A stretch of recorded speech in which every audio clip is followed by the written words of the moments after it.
Om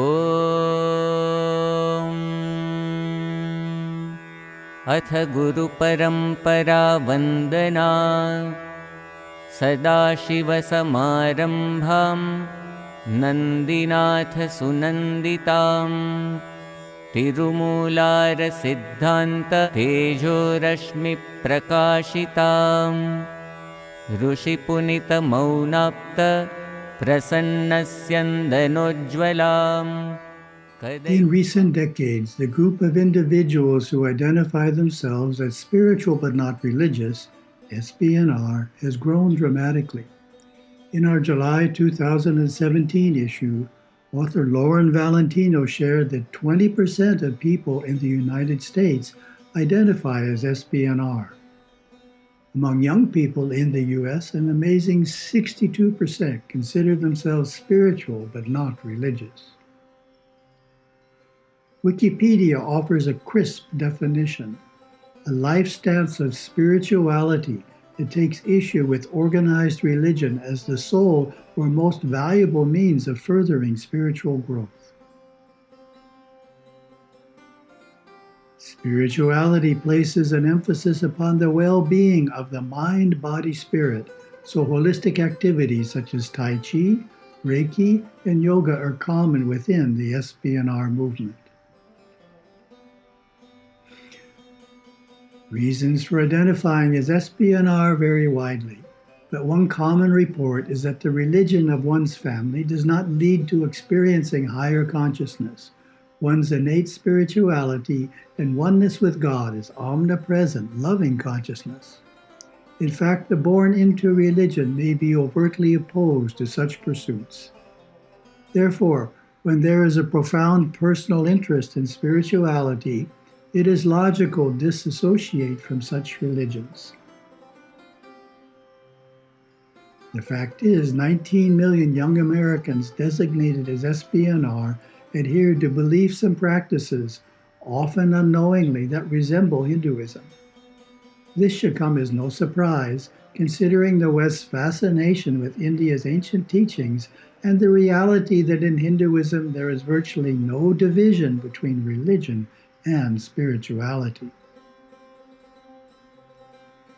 Hinduism has its own growing group of young SBNRs. I have met quite a few, most in their 20s.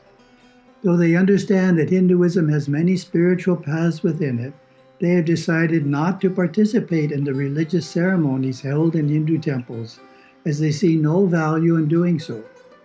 They still hold dearly the desire to be a spiritual person. During satsang at a well-to-do home, a young man asked, "I don't enjoy attending the temple and therefore don't go. Is that all right?" I told him, yes, that is fine. I, like my guru, encourage Hindus to attend the temple once a week, but there are many good Hindus who do not do so. Temple worship is not the only way to pursue spirituality in our faith. My guru Satguru Bodhinatha gave a brilliant answer to this question. Hinduism is a religion more of experience than of doctrine. It prefers to say to its followers, "This is the nature of truth, and these are the means by which that truth may be realized. Here are the traditions which have withstood time and proved most effective. Now you may test them in your own life, prove them to yourself. And we will help as we can. Hinduism will never say you must do or believe thusly, or be condemned." To SBNRs seriously aspiring to make spiritual progress in this lifetime by following the Hindu approach, I offer 5 suggestions. First suggestion, study existing spiritual literature. A common SBNR approach is to go it alone without studying what others have experienced in the past. I advise against this tactic. Spirituality is like any field of knowledge. We can make greater progress if we understand and benefit from what others have accomplished, rather than trying to figure out everything on our own. delve deeply into the well of Hindu teachings, which my Guru praised as follows. The storehouse of religious revelations in Hinduism cannot be reckoned. I know of its equal nowhere. It contains the entire system of yoga, of meditation and contemplation and self-realization. Nowhere else is there such an insightful revelation of the inner bodies of man, the subtle pranas, and the chakras, or psychic centers within the nerve system. Inner states of superconsciousness are explored and mapped fully in Hinduism, from the clear white light to the sights and sounds which flood the awakened inner consciousness of man. Ignoring these treasures would definitely limit the spiritual progress one could make. Second suggestion: choose one system and stick with it. After studying the literature of spirituality, choose one system and follow it with determination. We can compare this to taking up Indian classical dance. 8 forms are broadly acknowledged: Bharatanatyam, Kathak, Kuchipudi, Odisha, Kathakali, Satriya, Manipuri, and Mohiniyattam. For an aspiring dance student, the greatest progress would be made by choosing and pursuing one system rather than dabbling in 2, 3, or 4 at the same time. Third suggestion: study with a qualified teacher. The third suggestion is to choose a guru who is accomplished in the system you have chosen. When I am asked, is a guru necessary, I often reply by asking, do you need a teacher to learn to sing devotional songs? I then answer by saying, anyone can learn to sing simple devotional bhajans without a teacher. However, if you want to master the more difficult Hindu classical songs, a teacher is definitely needed. By keeping a healthy diet, meditating, worshiping regularly, and reading scripture, you can make spiritual progress on your own. But if you want to maximize your progress in this lifetime, you need a teacher. Here are 5 benefits of having a guru. First, the guru provides encouragement to continue to strive and move forward even through difficult times.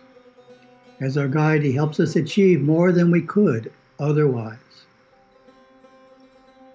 Second, the guru helps us develop a spiritual self-concept. Whatever self-concept we bring to him, be it one of spiritual doubt or one of great pride, the guru helps us move beyond it and truly identify ourselves as a divine being. Third, by voicing the ancient truths, the guru provides personal, living insights that surpass the understanding one acquires by reading books. Fourth, the guru helps us improve our behavior through focusing on our weakest areas, as well as giving us guidelines as to how we should behave, how we should relate to the world.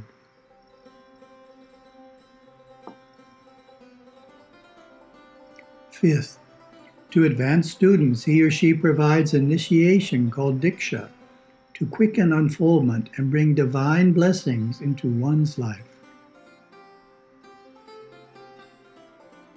Fourth suggestion, practice daily. What is a one-word answer to the question, can you name the quality needed to become a good dancer? Everyone I ask knows the answer. Practice. To become an excellent dancer, you must practice every day. The spiritual journey to moksha is the same. We move forward through practice, daily practice, steady practice. I encourage anyone serious about the path to establish an altar in their home, ideally in a special room used only for sacred activities. Make this your refuge, a portal to the within of yourself, your place for spiritual reading, chanting, singing, japa, meditation, and puja. Hold a vigil every day, even if it is just 10 minutes. An ideal session is half an hour, and early morning is the best time. Fifth suggestion: cultivate devotion.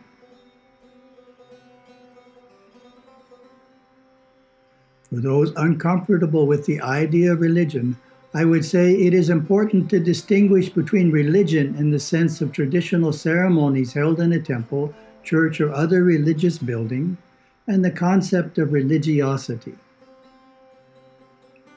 which is one's personal devotion to the divine, however you define that holiness. In the broadest sense, devotion is a deep reverence for everything that exists, an abiding appreciation, veneration, and awe.